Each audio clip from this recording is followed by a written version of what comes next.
Hello students, once again I'm back with a new topic, and in today's class we will study about the Leishman stain, and this is very important topic from the examination point of view.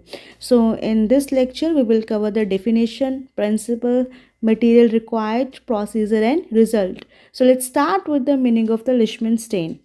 ये लिशमन stand है, ये Romanowsky stand categories के under में आती है।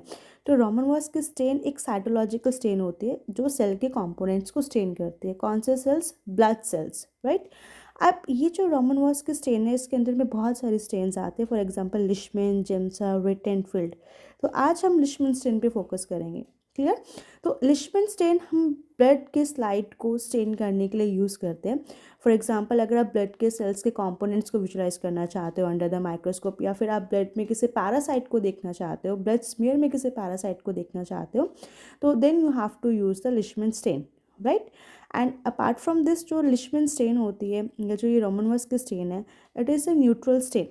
Neutral stain means कि ये एक एसिडिक कंपोनेंट से मिलकर बनी है एंड एक बेसिक कंपोनेंट से मिलकर बनी है। तो एक्चुअल में प्रिंसिपल क्या है लिशमन स्टेन का, कि जो ये पॉलीक्रोमेटिक स्टेन है ये मिथाइलिन ब्लू और योसिन से मिलकर बनी है।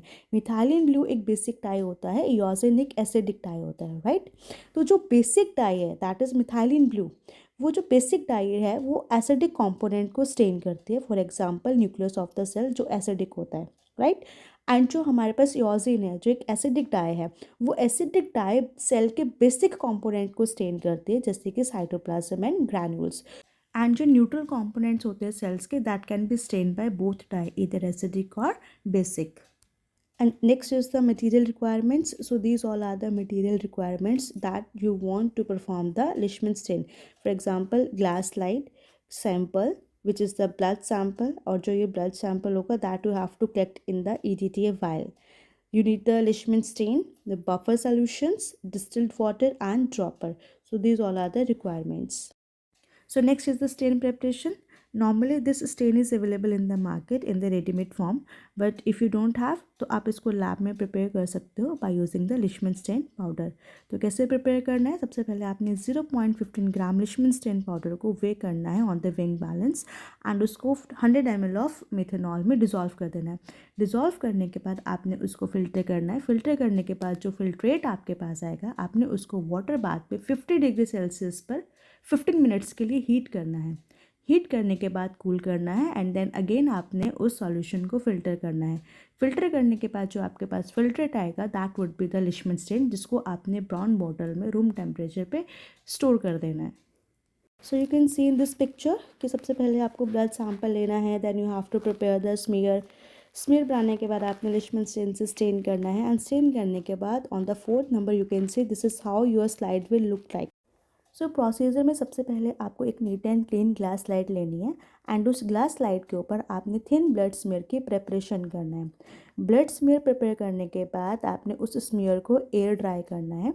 एयर ड्राई होने के बाद आपने सेम ग्लास स्लाइड के ऊपर लिशमन स्टेन को ऐड करना है। कितना लिशमन स्टेन आपको ऐड करना है ये डिपेंड करता है कि आपके ब्लड स्मीयर का साइज़ कितना है।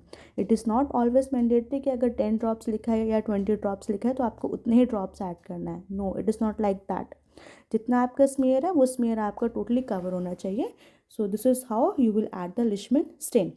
लिशमन स्टेन ऐड करने के बाद आपने ग्लास लाइट को 1 मिनट के लिए छोड़ देना है, और या फिर मैक्सिमम 2 मिनट्स के लिए। एंड आफ्टर 1 to 2 मिनट्स आपने ग्लास लाइट के ऊपर बफर ऐड करना है एंड बफर को आपने लिशमन स्टेन के साथ मिक्स कर देना है with the help of dropper. जितनी आपने स्टेन ऐड किया है उससे थोड़ा एक्स्ट्रा आपको बफर वहाँ पे ऐड करना है सो दैट आप दोनों को प्रॉपरली मिक्स कर सको। And leave the glass light for 5 to 10 minutes, and after 10 minutes you will observe a green color on the glass light like a scum, clear। and then अपने glass light को tap water के under या फिर by using distilled water उसको wash कर देना है। Wash करने के बाद एयर ड्राई करना है and then observe the slide under the microscope. और अगर माइक्रोस्कोप में आप 100x ऑब्जेक्टिव लेंस यूज़ कर रहे हैं तो in that case you have to use the immersion oil. So under the microscope you will observe all these results or few of these results. So these all are the interpretation of results. तो microscope में आप देखोगे कि erythrocytes आपको कैसे appear होंगे, या basophils या eosinophils, how they will appear under the microscope in the case of Leishman stain. and in this picture you can see how the blood cells looks under the microscope. and अगर आप किसी parasite को identify करना चाहते हो किसी blood sample में, तो this is how in the picture be they will looks under the microscope. So this is all about the Leishman stain. I hope you like my video, and if you like my video then please like my video and subscribe my channel, that is AH Pro with MK. And if you have any kind of question or query or doubt in this video, then please you can ask your query and doubt in the comment box. Thank you.